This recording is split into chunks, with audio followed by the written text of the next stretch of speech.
বাংলার মানুষ হাসিনার পতন চায়। হাসিনার পতন চাইতে কোনো দল করতে হয় না, কোনো দল করা লাগে না। এখন বাংলাদেশের সাধারণ মানুষ হাসিনার পতন চায়। এক দফায় এক দাবি, হাসিনা তুই কবে যাবি, চি চি হাসিনা, লজ্জায় বাঁচি না, লজ্জায় বাঁচি না, চি চি হাসিনা। দফা এক দাবি, এক দফা এক দাবি, হাসিনা তুই কবে যাবি।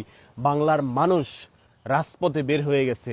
বাংলার মানুষ সর্ব অভিভাবক বলেন, শিক্ষক বলেন, কবি বলেন, সাহিত্যিক বলেন, সাংবাদিক বলেন, কেউ আর ঘরে বসে নাই, সবাই রাজপথে বের হয়ে গেছে। কারণ সবাই পরিবর্তন চায়, সবাই এই গভর্নমেন্টের পরিবর্তন চায়, সবাই হাসিনার পতন চায়, সবাই হাসিনাকে আর এক মুহূর্ত দেখতে চায় না। হাসিনার থাকার, এই দেশে থাকার আর রাইটস নাই, এই দেশে থাকার অধিকার নাই। এই দেশের সর্বসাধারণ মানুষ হাসিনাকে বয়কট করেছে। হাসিনাকে পতন দেখার জন্য এই দেশের মানুষ তাকাই আছে।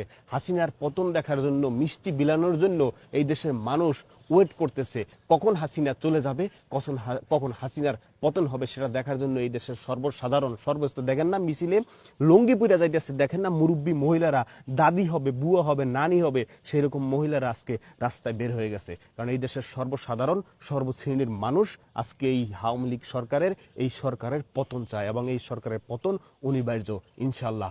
এক দফা এক দাবি, হাসিনা তুই কবে যাবি, হাসিনা তুই কবে যাবি, এক দফা এক দাবি।